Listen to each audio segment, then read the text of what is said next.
Hey, what's up, guys?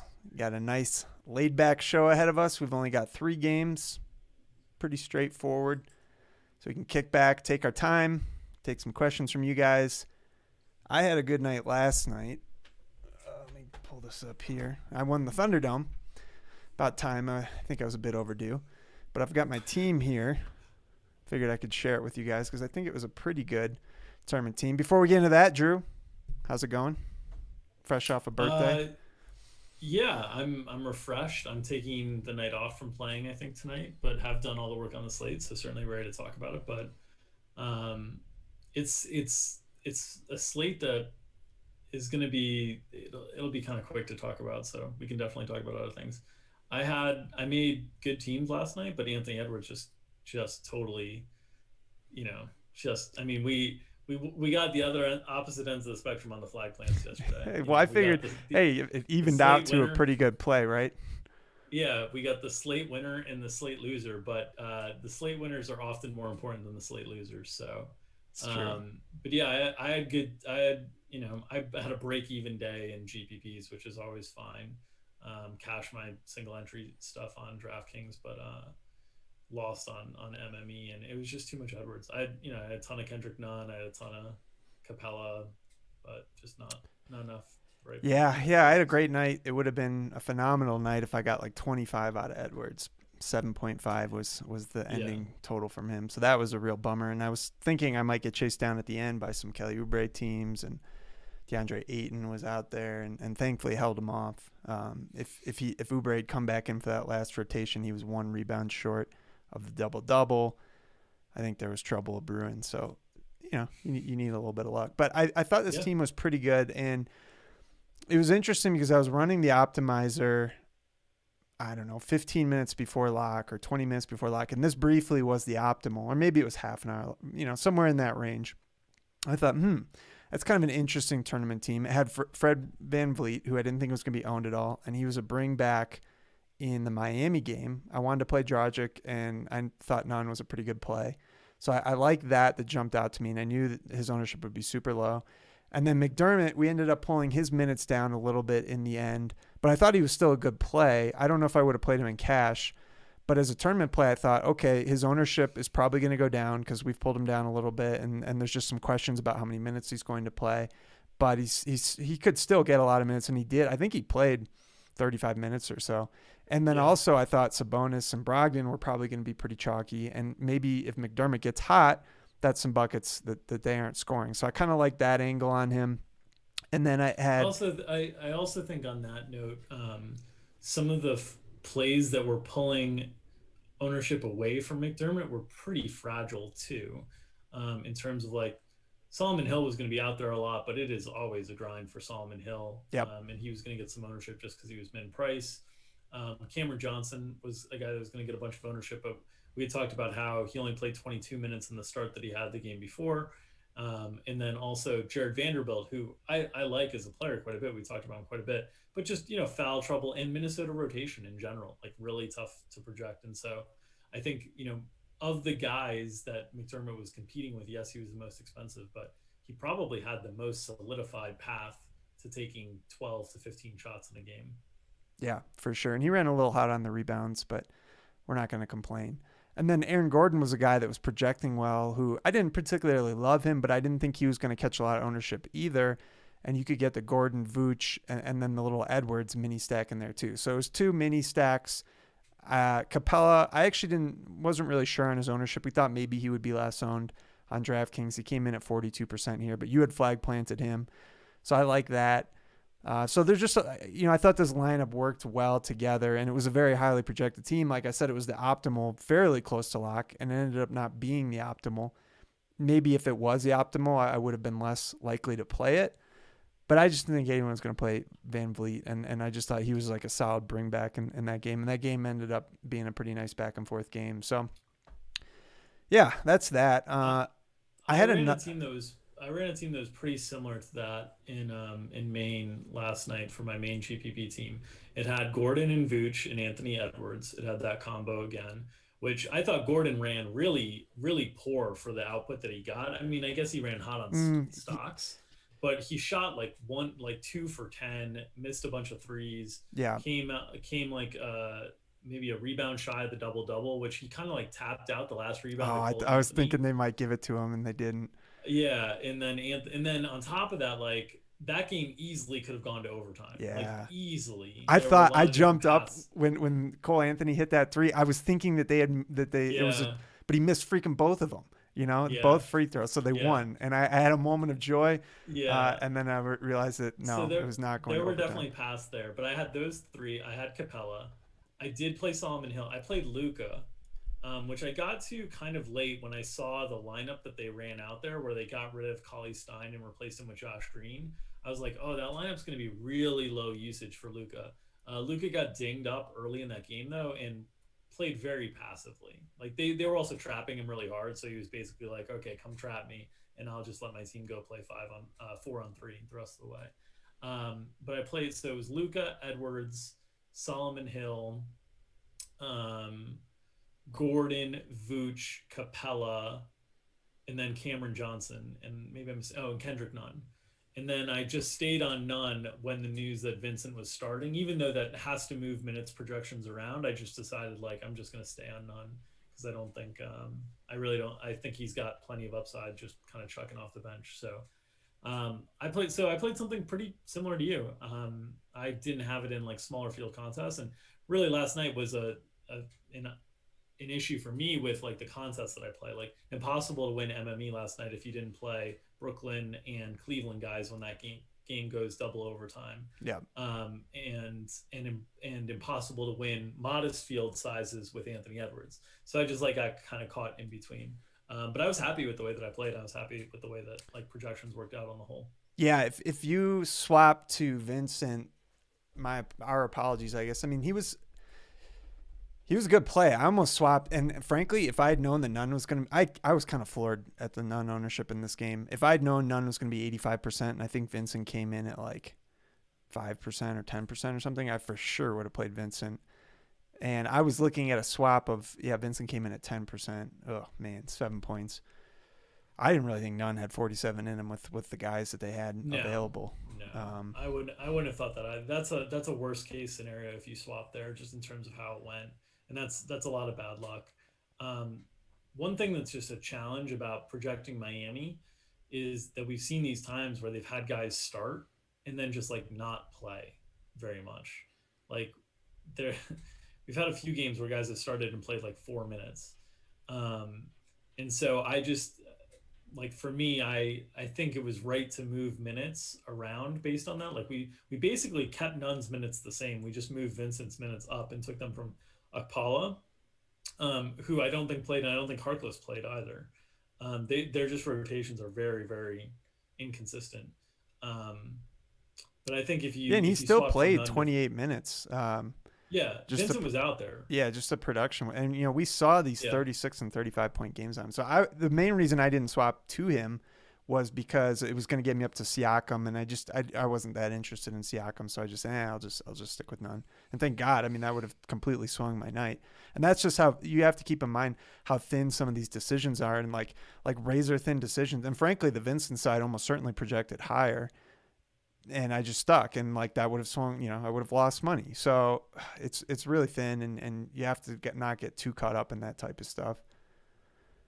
I also wanted to share, I figured while we were at it, just real quickly, I had a team from Monday that I thought was pretty good, kind of along the same lines, but it didn't cash in this game, but it was close. And I'll just go through it quickly. But if you remember on Monday, Harden was super chalky. We knew Harden was going to be yeah, chalk, and I ended up playing Durant over him, which saved me some money and got me off some of the cheaper punts, which I knew were going to be really chalky. And we had talked about playing Jeff Green over DeAndre Jordan, which I think the DeAndre was process was great. there. I mean, Green Yeah. played 37 We minutes. saw it last night. We Yeah, saw it last yeah, night, right? yeah, Like last night was the reason we thought that, because they didn't close with DeAndre Jordan last night.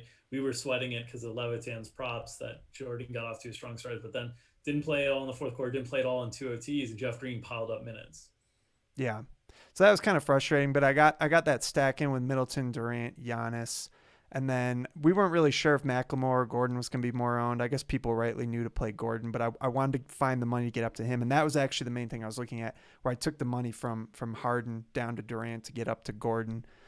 Brunson was kind of some late news. He got him in. And then I also played Valentine. I thought Temple would be pretty chalky, and Valentine, like, around fairly similar play at a couple $100 less. So just a few small pivots with these cheap guys that are pretty similar plays. You take the guys less ownership, you get Durant at a huge discount of ownership versus Harden, you get the game stack in there. So it was another pretty well projected team. I ate the chalk on Thad Young, of course.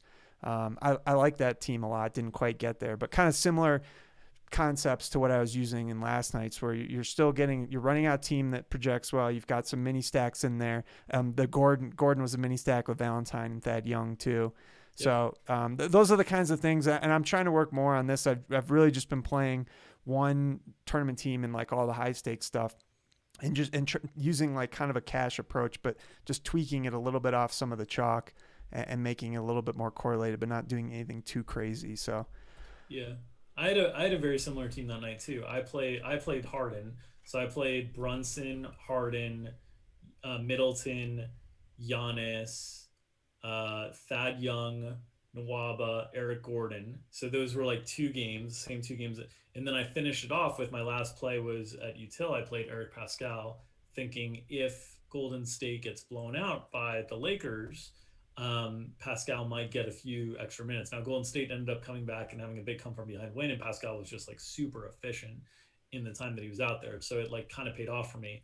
But that was a guy that I knew no one was playing Eric Pascal like at 4K. I knew everybody in that range was looking at Luwawu or Nwaba or Thad Young and so I took a shot on a game situation that I thought could go the right way, but also with a player that I knew had enough usage in that second unit alongside of Andrew Wiggins, which we talked about on the show that day, and in top plays, that if you run into the right night, like he can pour in 20 real points, and 20 real points for 4K is going to get me something that's worthwhile. So I've been taking the same approach. We've been on kind of somewhat similar builds the last few times. Yeah. So to answer a question in the chat, I mean, how are we building lineups? That's kind of how I'm looking at it. I'm trying to get in game stacks, maybe two of them. I'm trying to make sure the team is projected well. So I'm trying to not stray too far from what I would think would be the optimal cash lineup. But you can just make some, like playing Fred VanVleet last night was not a guy I would have played in cash, but he still was a perfectly fine play, and he just worked with those Miami guys. So that's the that's where I'm really starting, is by looking at what is the cash optimal. Now this is, keep in mind, I'm playing like these smaller. I'm mostly focused on the 1K, 2K, 5K, which are like at most 50 people on a given night. So you can play cash-like teams in those. Can't necessarily get away with that as much in the super big fields, but that's how I'm approaching it. There was another question here I was going to tackle.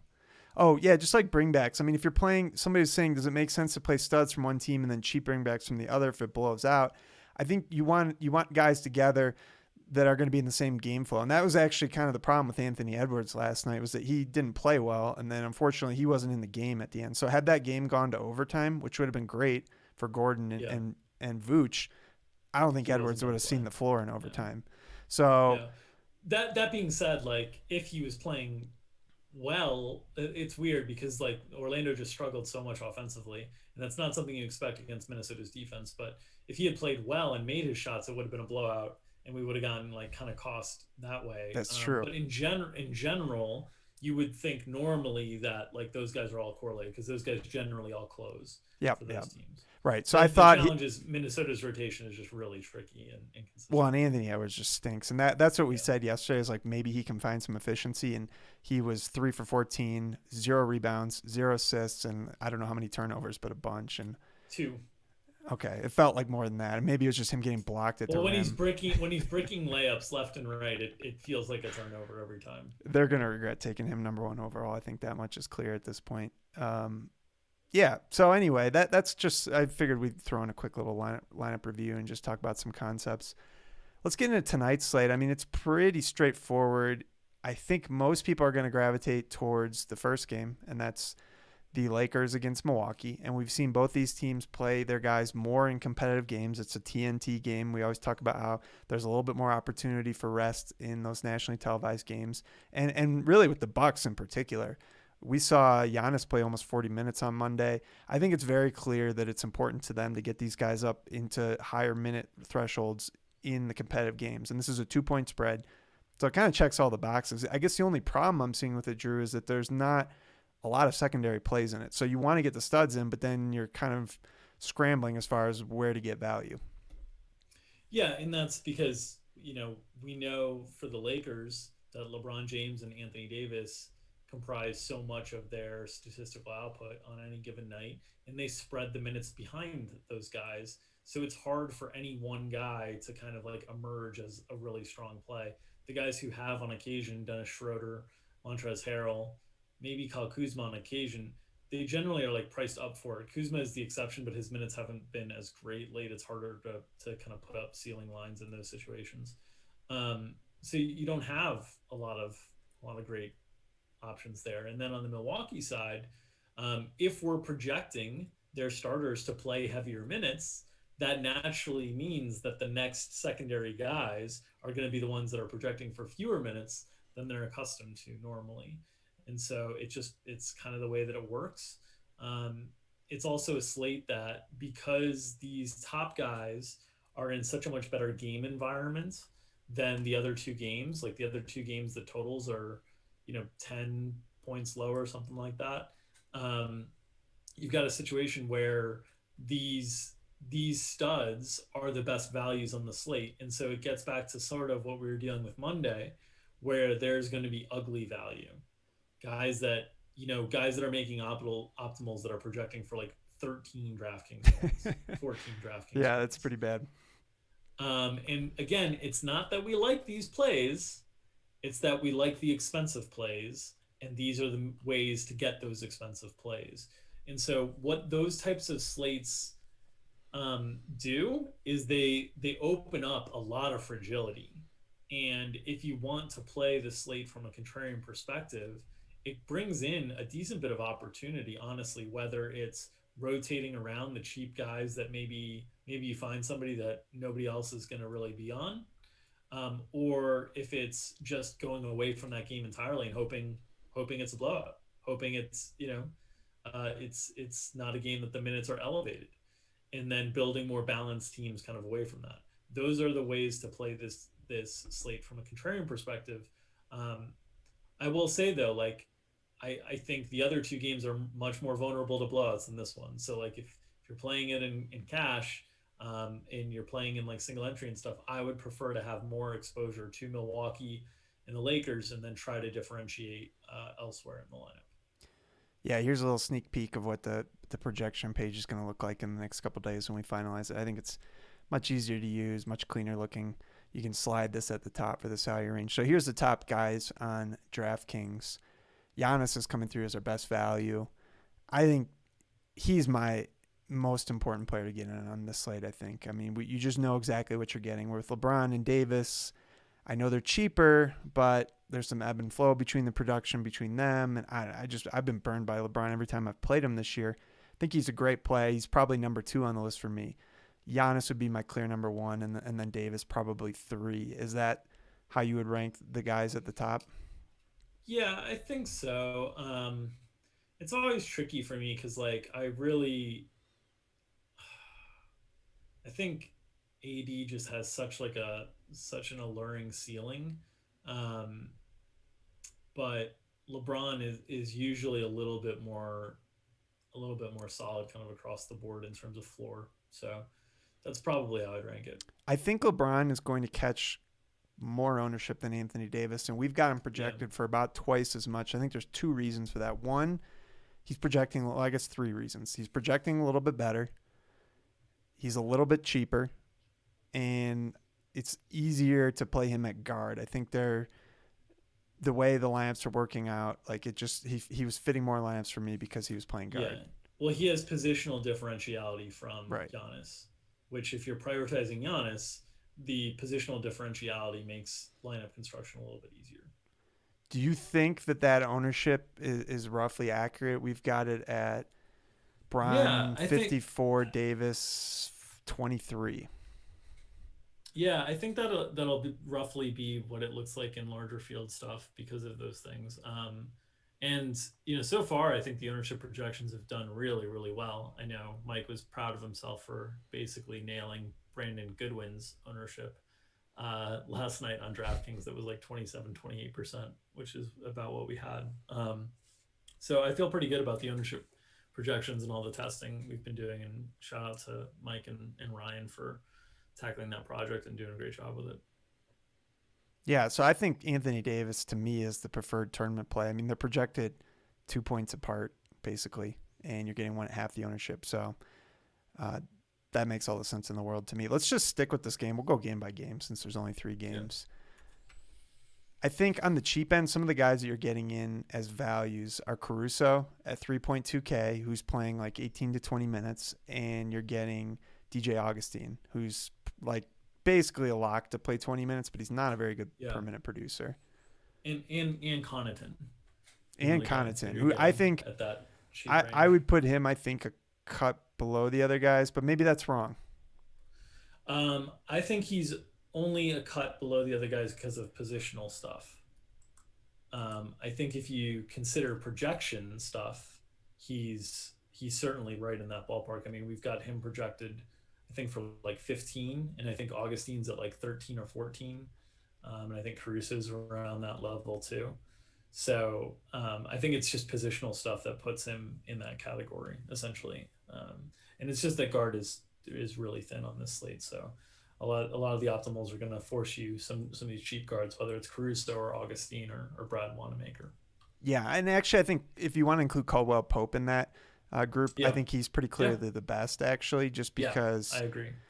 he's a starter and like we've seen him putting up pretty consistent games in the mid 20s. And I know he's coming off a 10 ball, but it's one he's the game. one guy that that as far as like their starters go in terms of like extending minutes, he's the one guy I really didn't give much more to, and I'm actually going to look at this now to see if there's rhyme or reason that I should consider lifting him from here. They have not played Taylor Horton Tucker very much the last few games. So there's been some opportunity, but yeah, it's been tricky for KCP. He only played 23 minutes against Golden State. That was a There's just competitive not game. much. There's not a lot of upside for him. It's like even in the Yeah, competitive contest, he's maybe playing 25. yeah, I was looking at it too to see if we could yeah. scale him up a little. Because my gut says he's the best play of the bunch, and I really do think he is, even if by the numbers it's pretty close. Yeah, he did get up to 29 in a game against Portland earlier in the season and 26 against San Antonio. That was before they were playing THT a little bit more. So I think there's a chance. But I agree that I think he's the best of that group. The challenge is he's a little bit more expensive than that group, which every dollar kind of counts on this slate when you're trying to jam in all these studs. Yeah, and I didn't mention Wanamaker because I was kind of sticking with this game, but he's in that range too. And I know we haven't projected a little bit better. I don't necessarily feel like he's a better play. He he's the better per minute producer. I think his minutes are a little bit more volatile here. He's fine. I would be okay playing with him. I just wouldn't be thrilled about it. I think he's probably more of a tournament play. Like I guess, and one thing I would consider about if you're stacking this Lakers Bucks game, then maybe and you have the expensive guys. Maybe you want Wanamaker then, and you hope that other game's a blowout and he gets some run because it's hard to see any of the cheap guys in the Lakers Bucks games really doing great if it's a competitive game and the studs are playing well. And I think on top of that, the idea would be that like if you're getting the right situation for a lot of points in that Lakers Bucks game, you're thinking, okay, like I'm getting really competitive, elevated minutes from the starters. Who are the guys that would be closing in those situations, right? And I don't think DJ Augustine would be closing. I think that would be, Drew, Middleton, Giannis, Brooke Lopez, and then, you know, it could be Portis, could be Connaughton, could be DiVincenzo, but I don't think it would ever be DJ Augustine. Really, I think it would be very unlikely that it would be.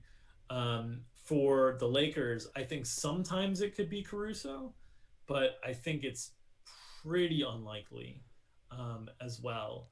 And so I think KCP would be the guy that if you're going cheap and wanting to correlate it with those guys, he would probably be the guy that would have a chance to close so that if the game went into overtime or something like that, you would benefit from those situations.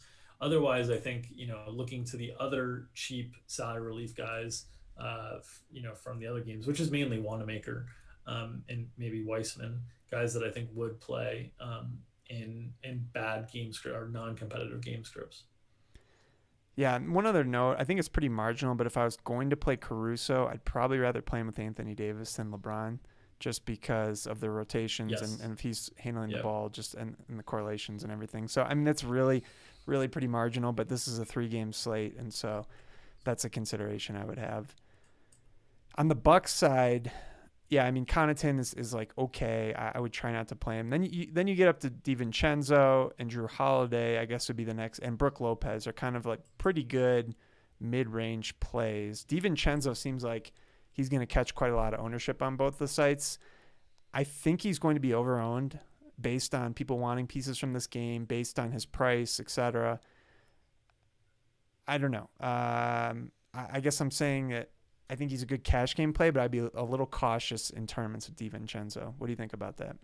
I don't know that he'll be heavily owned. I mean, you have to also remember that this was a huge failure in the last time we had the same exact scenario for Milwaukee against an opponent that we thought the game was going to extend minutes. He played 31 minutes. He was just terrible. He had an 11% usage rate, generated 15 DraftKings points. At 4,900, I don't necessarily know that he'll command a lot of ownership there, but FanDuel for sure. I think there's a lot. I mean, shooting guard's not the deepest position on the whole, and it's one of those spots to grab salary relief because Donovan Mitchell is 8,200 and not the way you want to spend. So I think DiVincenzo on FanDuel, I think we've got him projected for over 50% ownership, but I think on DraftKings it comes down to like the teens, and I think that makes sense in terms of expectations. Yeah, I mean FanDuel it seems like the way to go shooting guard, at least for cash games, would be DiVincenzo and Reggie Bullock. And then that gets you money to go elsewhere because I think the other options at shoot like Donovan Mitchell's a little overpriced, I think at 8.2. Wiggins at 7K. I'm not super interested. Clarkson 6.3. It's just like you go down the line, everyone's a little overpriced. So just take the savings there. You, of course, can do different things in tournaments. But yeah, I'm kind of interested in Drew Holiday here. I feel like he's not going to catch that much ownership, and the price tags, FanDuel not as much, but the DraftKings price tag to me seems pretty good at 6.6. And if he's like 15 to 20% owned, you're getting another guy in this game. Would you play him with Middleton and Giannis, or is that asking too much of the three of them? I think it's um, well to do that. You're like, can you do that and still have one of LeBron or AD on the other side? Because I think if you want You all, can, if you but have all three of them, you need to you get into some hairy territory with some of the plays. yeah. So that's the main reason I would say that it's a little bit tougher to do. Um, on FanDuel, usually there's a little bit looser ways to kind of be creative with things, and maybe you can do it over there. But on that would be my only inclination. Like on a 3 game slate, I'm less worried about trying to group out situations because if you end up in the one game that's competitive, then it's fine. You don't need ceilings. You just need raw points. But I do think you'd want to play them with one of LeBron or AD coming back, and that, from a salary perspective, is probably pretty challenging. I guess a lot. Well, we should say something about Brooke Lopez. We've got him up at 32 minutes. I think he's a solid play for the price tag. I mean, basically all these Bucks guys, we've got them at a few more minutes than where we've been projecting them because of the game situation. So it really makes all of them pretty good plays. So Yeah, I like Brooke Lopez a lot. More on him later. okay, and then what about Bobby Portis? Because his price tag is now dipped back down. He got up almost to 6K. Now he's 4.3. Yeah. And he's such a good per minute guy, but I'd be a little hesitant to play him in tournaments with the starters. Really, when you're playing him, you're kind of hoping he gets some blowout run, which probably isn't going to happen here. So I don't know. He was hitting some lineups, but I don't think I would really be looking to play him unless it was a blowout play. I don't mind taking a shot on him on this type of slate because the guys, I don't think he's going to carry a ton of ownership, and the guys that are right around him just don't have anywhere near the ceiling, um, for the most part. So I don't mind taking a shot. The thing I'll note about Portis is we've got him projected for 20 minutes, and his minutes have been cut a decent bit. He played 14 and a half last game, 17 and a half the game before that, and then blowout situations or like less competitive games, 23, 24, 33 a game Giannis sat that he started. So we are a little bit more on the optimistic side, maybe for his minutes, but I really didn't know where else to put the minutes with them. I do think the Lakers are the type of team, they're just so freaking big with LeBron and AD and, Marc Gasol. It wouldn't surprise me if Portis ended up playing more minutes than he has been of late because this matchup is so big, and that would give them some opportunity to maybe I don't know how if they want Middleton on LeBron the whole game or different things like that, but um, I there's scenarios here where just because of the size of the Lakers closing lineups potentially, I think you could see Portis sneak into a spot that he usually doesn't get, which is closing alongside all those other guys. Yeah, and that run where he was playing all those minutes, it was a lot of blowout games. Cleveland, There was a lot of Detroit. blowout games. It was also something going on with Brooke Lopez where they were really keeping Brooks' minutes down quite a bit. And they are okay playing Portis and Lopez together. They've done that before, but they're not doing it as aggressively at this point. They've used Portis a little bit more as a pure backup of late, but they've shown a willingness to do that before. But Brooks' minutes were really low early in the season. They've come on really strong of late. All right, let's get into or anyone else you want to mention. I mean, you got Schroeder, you've got Kuzma, who I'm not really interested at those price tags. Anyone else you want to mention from this game? I think we pretty much covered everyone. No, I think Harrell is I feel like if you're building, let's put it this way, if you're building game stacks from other games that are going to be a little bit more balanced by nature, I kind of think Harrell's interesting because if this game is not super competitive, I think he's done pretty well in those types of environments. Um, and he's not going to come with any ownership.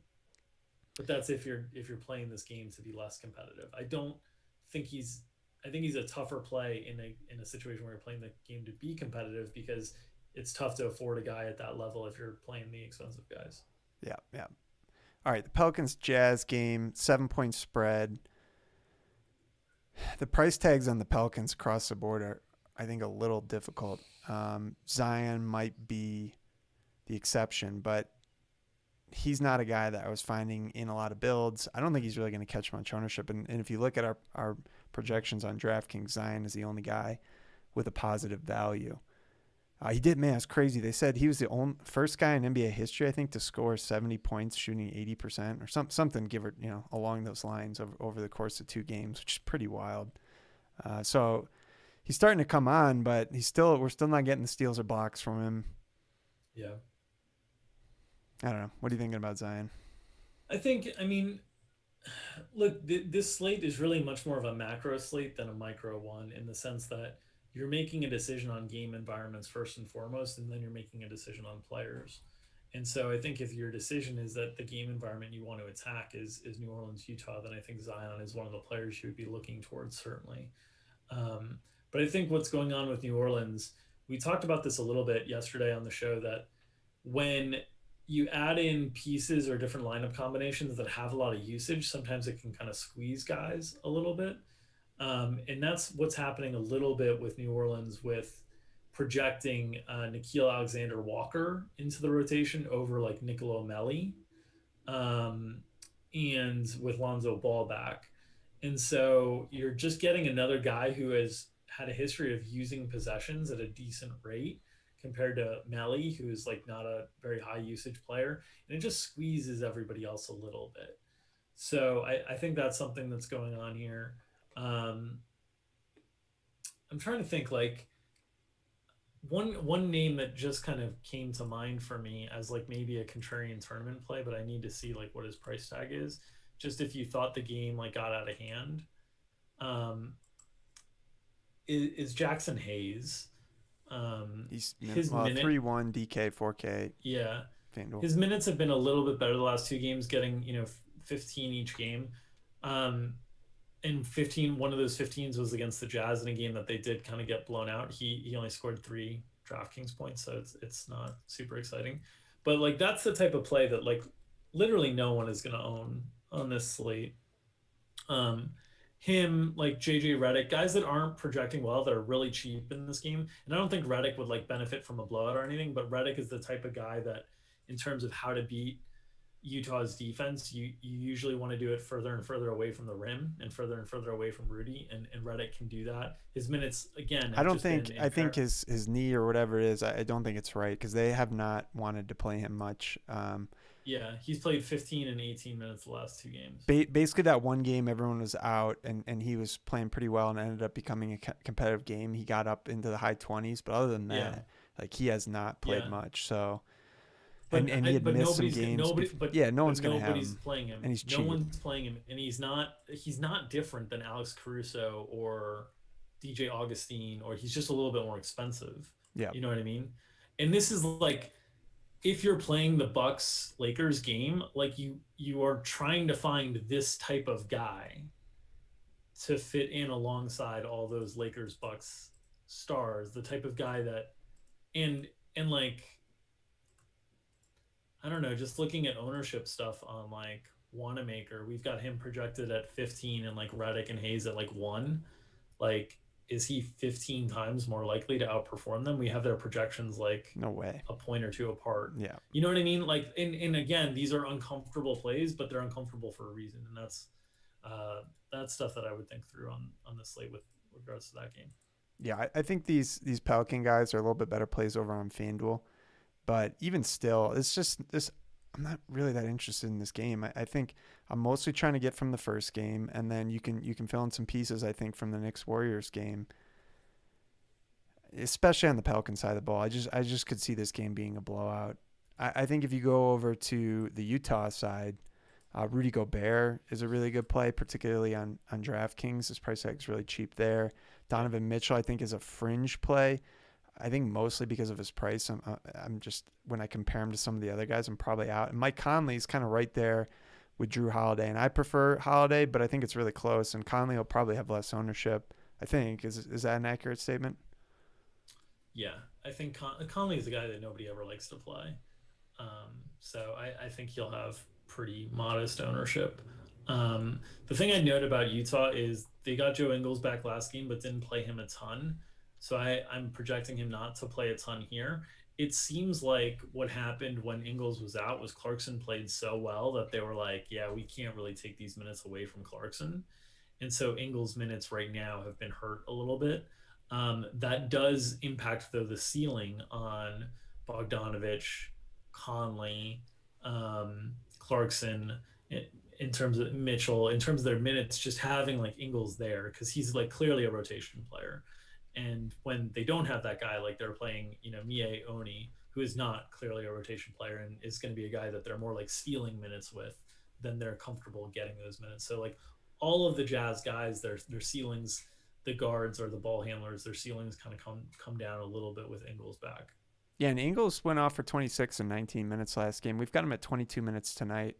I think he's an okay flyer for tournaments. His price tag's good, 4-3, but it's just a little hard for him to get there in 20 minutes. Now, that being said, we saw him do it last game. So if you're going to get I mean, he 26, also he also could return right back to playing 26 minutes. You know what I yeah. mean? Like it's just, I think they like what they've gotten from Clarkson, and that they're gonna kind of ease Joe back in. But there's definitely a chance. I mean, that he can go right back to that 25, 26 minute role that he was accustomed to before. I prefer Bojan for $700 more, and he's finally starting to play a lot better. We were worried about his wrist, and he just wasn't playing very well to start the season. But it seems like the shot's starting to fall a little bit now. The minutes have been on the uptick a little bit. So I think his price tag at 5K is really nice. He's 5K on both sites, actually. And I would definitely be looking at him in cash games. You're looking at some 2v2s if you're dropping down, like, one example would be like DiVincenzo and Bojan versus like a 3K punt and Drew Holiday. I think without question the Bojan side is better for cash games. Do you agree with that? It's Bojan and who? Bojan and DiVincenzo versus say Drew Holiday or Mike Conley and one of the 3K punts.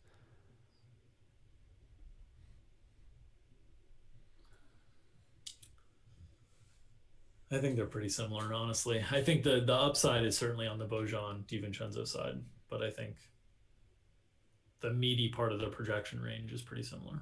Okay, fair enough. I think I pretty safely prefer the Bojan side for cash games. I mean, I just feel like these 3K guys. I kind of like that side better for tournaments because I think you hope that you fall into a 20-point game from the 3K guy, and then you hope you get the 40, 45 or from the Conley side Yeah. or the Drew side. But with the Bojan and DiVincenzo, like I feel like the points are pretty safe there. Like you're not getting I think you're getting 10 out of these 3K guys a lot of the time.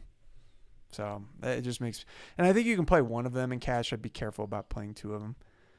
And we can talk more about Wanamaker when we get to the next game. All right, the last guy we should talk about who is really projecting well in DraftKings is Rudy Gobert, 7.2K. I think he's a very strong consideration for cash games, and we saw him put up 46.5 in the same outing a couple days ago in only 30 minutes. So we've got him at 33 minutes.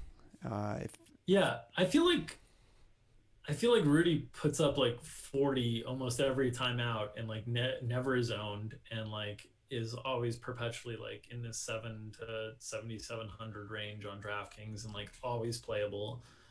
His price tag sometimes can get a little bit higher on FanDuel because he can run off those really big steal block games that can start to offer outsized scoring. But I think he's like super solid. Just I don't, and for cash games that's great. So very safe play. Somebody asked if Derek Favors would get blowout run here. I don't think they ever really want him playing very many minutes. Maybe I'm mistaken there. I'm going to look. I'll find a game that's like a good indicative of a blowout for them and check. But I don't think so. I mean, he's got a whole history of, knee injuries that I think in general they want to be conscientious of. Even though he's only playing 15 minutes a night, he's just an older player. It looks like they don't have many blowout type situations this year. For what it's worth, that last game against New Orleans, the last 3 minutes of the game, they closed with Niang, Oni, Jarrell Brantley, Udoka Azubuike, and Shaquille Harrison. So I don't think Favors would get those minutes. I think Favors' path is only through Rudy Gobert foul trouble. Yep, I think so as well. All right, let's get into the final game of the night. Knicks Warriors, 4.5 point spread. It's the front end of a back-to-back for the Knicks, a back end of the back-to-back for the Warriors. However, the Warriors did semi-blow out the Spurs last night, so they got a little bit last minutes on. Curry came back in for like a minute or two. Draymond never came back in. So I'm not overly concerned about the minutes, but it is worth noting. Spread's a little bit tighter than I would have thought, actually. I mean, I guess... Ibs, man. Yeah. But the Warriors are playing a lot better ball of late. Wouldn't be surprised. It's weird how when Wiggins and Oubre like shoot like normal NBA players, that helps. And Dre comes back, like all these tweets about Steph being the most overrated star or whatever, they all just go away, because the Warriors start winning again. Well, Steph did go for 60 last night, so with the way that it works, that means it's probably 35 coming tonight. But I do think Steph's a really good play. I don't think the ownership's going to be there at all on Steph because I think everyone's going to be playing the other guys. So, I mean, you might be getting Steph at 10 or 15% on a 3-game slate. Yeah. That's pretty appealing. I think he's this is a feel-oriented thing as well, but I think it's a particularly good matchup for him as well because I think you can exploit Mitchell Robinson's aggressiveness a little bit in the pick and roll. And I don't think Elfrid Payton is, he's fine, but I don't think he's the guy that you have to worry about defensively. So I do think it's a good spot for Steph. The challenge is the Knicks struggle to score the basketball so much that if Steph like really went nuclear, the game's blowing out. Yeah. And so like, I think your ceiling on Steph is somewhat capped based on that situation. I think it's probably more capped around like 60, 65. Then occasionally we've seen him hit like 80. I don't think that ceiling is available with this Knicks team because they struggle to score so much. Yeah, I mean, I don't know if we've got many of those 80s left in Steph's career, but maybe. But certainly we'd be. I bet we get another one this year. We'll probably get one. We'll certainly be happy with 60 out of Steph tonight. So I mean, I guess what you're saying is if you play Steph, you're going to want to bring back, I think, is kind of what you're getting at, and you're hoping it's competitive. Yeah, I think you probably would. You'd probably want Randall or RJ Barrett. Probably one of those guys on the way back. Yeah, I'm not a big RJ Barrett guy, and the price tag This is seemed. the here's the thing that I don't like about this spot is that this is just I think this is a really tough matchup for how New York creates offense. They create a lot of offense through Julius Randle on ball, and that's going to be going up against Dre. And then their next option is RJ Barrett kind of coming around on screens, and RJ they're going to go under everything and make RJ shoot. So I think I might play RJ over Randall on those bringbacks with Steph, but I just do not like I do not like this matchup offensively for the Knicks. I think they will struggle to score points tonight. Yeah, yeah, I agree with you. So on the Warriors side, we talked about Steph. Kelly Oubre's been playing really well. We were going back and forth a little bit about his minutes, but he's been getting more minutes, probably mostly because he's been playing well. So if he's playing well, the minutes are going to be up there. And he played 30 minutes last night, and he would have come back to play 4 or 5 more minutes if it wasn't a blowout. He's getting that. I think it's pretty safe for him to get close to 30 with the way his rotation is. He's coming back in at the end of the third quarter and playing into the fourth. So they maybe let him run a little bit longer just because he was playing well. But I think he's interesting more so on FanDuel. He just wasn't really fitting builds for me on DraftKings. Unfortunately, hopefully you didn't listen to us last night saying Draymond over him. But, I mean, Draymond, Yeah. I definitely Well, would. I mean, I still feel that way in general, I will Right. say. I think Kelly just shot the ball really well last night and He still got a few still got to stocks too. Yeah. still got to 34, Like Dre's going to get games over 34. I don't want to say consistently because I think his median is a little bit lower than that this year, but like 34s for Draymond aren't going to be super unusual. I think they'll be more unusual for Kelly. Probably. So And I I would think more still people will play Kelly tonight. So, and I think it's a good night for Dre to see more minutes yeah, going up against Randall. Like I foresee a situation where if this game is competitive, Dre might play like 33, 34, even though it's on a back to back, just because Tibbs is going to have Randall out there all the freaking time. And Kerr's going to be like, well, all right, Randall's killing Pascal. yeah. I need to go back to Dre. Like if the game's competitive, I see that being a way that things And I things wonder go. if that was in his mind last night when he didn't bring Dre back in at all, and for that last rotation when he brought in some of the other starters, Wiggins, Curry. So worth noting. On the cheaper end, I think let's talk a little bit about Wanamaker and let's talk about Weissman. I think both these guys are going to catch ownership. I prefer Weissman. Yeah. Wanamaker.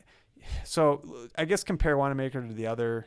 Let's rank the cheap plays on DraftKings. I mean, if you're thinking about cash, you've got Wanamaker, Caruso, DJ Augustine. I'll include Contavious Caldwell Pope, and I think he's the best of the bunch, but he costs $700 more, give or take. Yeah. So I would say that like in terms of preference, like you have to like they're all so bad that I'd like the one that I think has maybe the highest upside associated with them. And I kind of think that's Wanamaker, Yeah, just because he plays in this second unit with Wiggins and Pascal. He doesn't share the floor with Steph very much. And as a result, he gets a little bit more usage, whereas Augustine is almost always on the floor with Giannis or Middleton. And basically, he's not like doing what he used to do, which was initiate a lot of pick and roll. And he was a pretty good point guard from that position, but his assist rate has come down a decent bit because of who he's playing with. So I think Augustine is like very likely to play 18 to 21 minutes. And if he shoots the ball really well, can get you like 18 to 20. I think I would be shocked if he has a 30-point game in him this year that isn't with one of those guys resting. Wanamaker is pretty active defensively and can get steals and the offense runs a little not really through him, but a little bit more involved with him with Wiggins in that second unit. KCP is just like a spot up shooter defender, but he's got a night where he's going to shoot and make like 5 or 6 threes, and he can get you there. So I think Augustine is probably the weakest of the bunch, even though his role is like really, really secure. I just don't see much upside to it. That being said, very possible in the range of outcomes that Wanamaker plays like 11 minutes and Augustine plays like 21, and Wanamaker's not beating Augustine in those scenarios. Um, but I would probably play Wanamaker first, and then Caruso is sort of like in between Wanamaker and Augustine. I think he's a little bit more able to generate fantasy points per minute, but I think his minutes variance is a little bit closer to Wanamaker, and I don't think his fantasy points ceiling is as high as Wanamaker. So I'd probably go like Wanamaker, and then like just because every dollar counts, like maybe Augustine over Caruso. And if I had the money though, KCP would be over those guys. I kind of think I like Caruso the best of the bunch. It's Okay. it's so close. So I'm just Yeah. you look at this rotation from Wanamaker last night.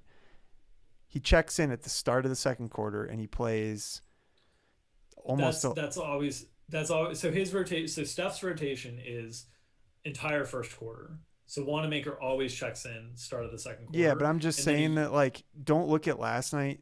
I mean, the point I was going to make, I wasn't quite finished, was that he played 11 minutes, and then Mhm. same thing, played another almost 10 minutes in the fourth. So like that, Yeah. just a lot of times you look at his game log, like you're more likely to get like 14 or 15 minutes out of him in a competitive game. So Yeah.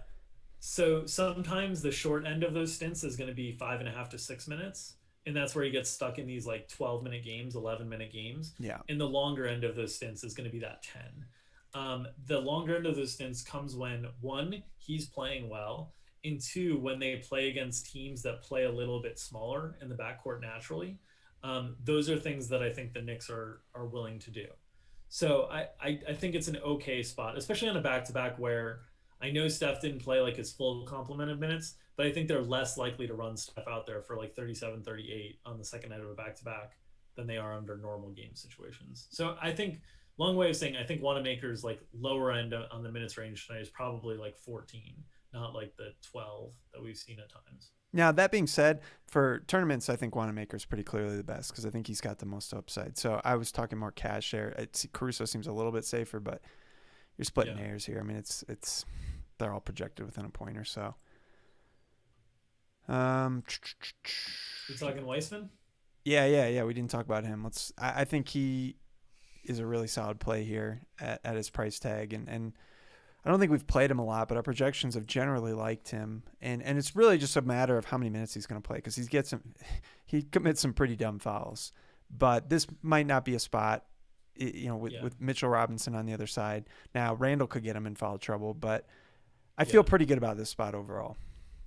I feel pretty good about the spot too. The foul trouble is really what's made him very volatile and very frustrating. But like you said, with Mitchell Robinson on the other side, I mean, Mitch doesn't even get the ball. They don't even run lob plays for Mitch. It's basically like Mitch, if you're gonna get any offense, it's off the offensive boards almost all the time. And so he like Weissman is just gonna be in a situation where maybe he picks up fouls on contests at the rim, but it's not going to be like on ball defending. He's not going to face much of that. That being said, it looks like he's going to be very heavily owned, and he's a very volatile play. So I think he's more likely to be successful than not in this game, but also understand if he's going to come with ownership. I was looking at it earlier. I'm trying to see where it is now. Is it 30s or okay? 25 on FanDuel is not bad at all. On DraftKings, it looks like we've got 32. So that starts to get higher, but honestly, not a number that has me super scared. 50 is what would have me a little bit scared, and I think higher stakes contests you might get up into that range. Probably, yeah. What's your opinion on playing centers from the same game in tournaments since they're fighting for the same rebounds? Yeah, on really big slates, I'm less inclined to do so. And it always depends on price and stuff. I said like last night I was okay doing it with Capella Plumley, and that was clearly an indication of a situation where one guy's upside certainly impacted the other guy because Plumley had a kind of mediocre game, fouled out, and Capella got all the rebounds. On a 3 game slate, just not as concerned about it in general. What about It's Yeah, I agree. What about you some? just need raw points. some groups tonight. I know you're less concerned about them in on 3 game slates, but Yeah. what are you thinking there? Um, I think I'd do something like I probably wouldn't play Giroux and DJ Augustine in the same lineup. I probably wouldn't play Curry and Wanamaker in the same lineup. Um, I'd probably still keep it to a max two of like Bledsoe, Ball, Ingram, Zion. Like I'm just not super confident on the Pelicans, and when the Pelicans, like, even if they have a good competitive game, just the way that their production is and the way that the pricing is, it's kind of harder to get more than two of the guys in there. Um, I think that's, maybe max one of LeBron Caruso, um, something like that maybe. But it's also tough because, like, in that spot, like, Caruso doesn't need to have a great game. He just needs to beat Augustine and Yeah, and I don't think I'm on board with that one. And LeBron yeah, could kick him out a few yeah. three So point shots, and then you're I there. probably wouldn't, like, in general. I would lean towards less rules in general on a 3 game slate. Like, just when in doubt, don't make a rule. Yeah, I think that's a good way to attack it. All right, who is your flag plant and why is it Brooke Lopez? Yeah, not a big mystery there, but it's Brooke Lopez because I do think if you look at the ownership situation on FanDuel, where you can only play one center, it looks like between Mitchell Robinson and Weissman, you're going to get the bulk of the ownership, and then, like, Adams will maybe get some, but I think Brooks just going to go under own. Now, it is not a great matchup for upside. The Lakers are so good. Um, Down low, and they don't get shots blocked, right? Because they take a lot of threes, and then LeBron and AD just have never gotten shots blocked, and Marc Gasol pulls you away from the rim. So this is an awful matchup. This is solely like an ownership play, correlating the game that I'm most excited about, and that's really what it kind of comes down to. Um, I'm hopeful that, like, if the upside hits for him, I think it hits in a way that it's largely driven by making a lot of threes. Um, and that's kind of what I hope comes down to tonight. But it's more of a play on ownership than it is on, like, enthusiasm and excitement for the play, as a whole. Would you play Bobby Portis with him?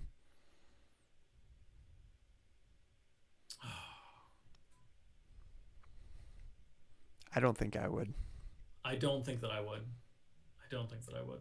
They're cheap enough that there's scenarios that it could happen, but I don't think that I would. I think they're pretty thin outs. Do you prefer Weissman or Burrow as a cash play on DraftKings? As a 5K. cash play, I prefer Weissman, I think. Yeah, we have him. Um, We have him one spot ahead on top plays. I think you could make an argument for either of them, but that money, that difference, I believe it's 500, right? I'm it's six checking. hundred dollars. Yeah, Yeah, that it's makes six a hundred dollars. difference I on think this that goes slate. a long way. I mean, Yeah, that's I the think difference that goes a between long like way. Caruso and KCP, stuff like that. Yeah, Um, yeah, yeah. so I think I'm with you on that, but I think it's really close. I do think it's close too, and I'd be totally fine playing both of them. Yeah, yeah, for sure. Like, no issues with that whatsoever. Yeah, okay. I like that. I'm going to stick with the same game, and I'm kind of similar reasons. I'm going to go with Drew Holiday. I think he's going to go generally overlooked on this slate, Yeah, and I think it's a good price tag, more so on DraftKings than FanDuel, but on FanDuel you have to play 2 point guards, so I think he's in the conversation on FanDuel as well. I'm looking for Drew to. I mean, he's just a good player, and the minutes could really be up there. So I like him, and he should be like 20-25% ownership, which is pretty good on a 3 gamer. those two guys of the, like, starters in this game that can reasonably show ceilings from time to time. Those two guys are going to be the guys with the lowest ownership, I think. Yeah. Maybe you could say Schroeder. I guess maybe he would fit into that category, but I think most people are going to be playing a lot of Giannis, Middleton, AD, and LeBron. Speaking of Middleton, do you prefer him or Rudy Gobert, DK Cash? Mm, is there not a big price gap? Usually there's a It's big price gap between those two. $400. It's Middleton for me. Yeah. Um, I like Middleton more, but it's not It's super close. strong. It's close. Yeah, it's not If super you strong. can do something with that $400 and the price or the positional differences don't matter, Yeah. I'm totally fine with that. I think they're pretty similar plays, and The challenge with Gobert would be that I think Brook and Weissman are pretty good plays, and so you just run out of spots. Yeah. But yeah, Yeah. How do you feel about DJ Augustine and Wanamaker in the same lineup? I mean, it's getting a little thin, but I think it's okay. I would rather. So like the reason you'd be using two of those guys, I think, is because you'd be wanting a lot of guys from Milwaukee and the Lakers, like the really high end expensive guys. That's why you're using these two punts. And I think I'd rather it be a non Augustine punt in that in that situation. Like I'd even take Connaughton before Augustine. I think Caruso. yeah, I just don't think there's a path to Augustine closing. Um, I think there's paths to like Connaughton closing or Caruso closing. Like I think there's paths to that. I don't think there's paths to Augustine doing that. Drew and Middleton versus AD and Bojan. He feels a little uncomfortable with all the Bucks in a tough matchup. Yeah, um, I would probably. I'm I'm less high on Bojan than you are. I think, but I think I would lean AD Bojan side. I would probably mix it up a little because I think I would want Middleton in my lineup. Yeah. AD. So the answer is AD, Middleton, and Bojan. There you go. I I definitely think you don't have to play Drew and Cash, but I think he's a good play. Yeah. Probably a better tournament than Cash play, I think. Can you ignore projections a little more today than usual because all the optimals are going to have two punts with a floor of, say, 5 fantasy points? Yeah. So um, I think the smaller the slate, the more the ownership can get condensed, and the more you want to try to find ways when you know the value is pretty thin and fragile on the whole to differentiate. And like I said at the top of the show, you can differentiate either by building kind of more balanced lineups on the whole, or you can differentiate by finding different cheap punts.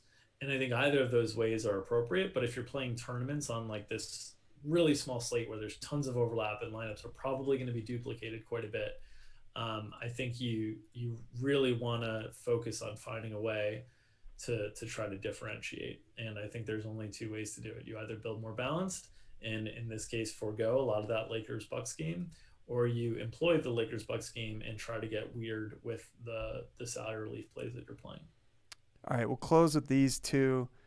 To Bledsoe or not Bledsoe, we didn't mention him at all. I think he's kind of an interesting guy to mix in tournaments. And He's so cheap on FanDuel. yeah, Like he's it's pretty a cheap on very FanDuel DraftKings too. specific thing, He's right? five But three.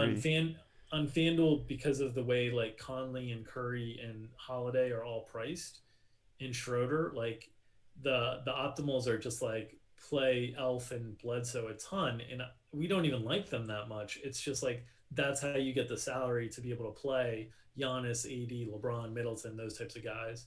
Um, so I don't think it's a particularly like super great, exciting spot for Bledsoe by any means. But I think he fits a lot of what the builds that you want to do if you're playing Lakers Bucks on FanDuel. On DraftKings, I don't think he'll be owned very heavily, and I think he's more of that contrarian like Yeah, um, balanced type I build forgot he where was. you get away from like any of the puns. I forgot he was a 4-7 point guard Yeah, on FanDuel, and the opportunity cost just isn't that high at point guard. So that actually segues into the final question we'll take here, which is Elf versus Lonzo. And to me, it's yeah, Elf. I'm just kind of out on Lonzo. He's not playing very well. The minutes aren't quite there. He's coming back off this injury. Like there's a lot of reasons. He's getting outplayed by Nickeil Alexander-Walker.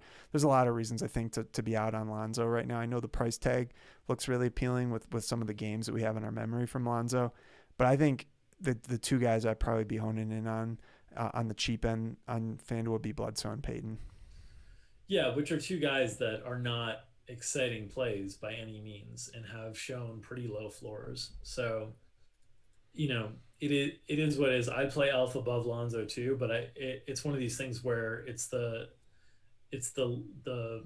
least bad play that we're playing. Like we're not super excited about any of these guys because I know the mentions will get hot when Elf Payton is in optimal lineups sometimes. Yeah, and one other guy we're not very excited about that somebody keeps mentioning in chat is Quickly. I mean, you could mix him in, I guess, in some tournaments, but he's just the minutes aren't there, and it's just tough. Yeah, I mean, look, they're getting Alec Burks back tonight, but no Austin Rivers. So like those minutes should theoretically just get replaced.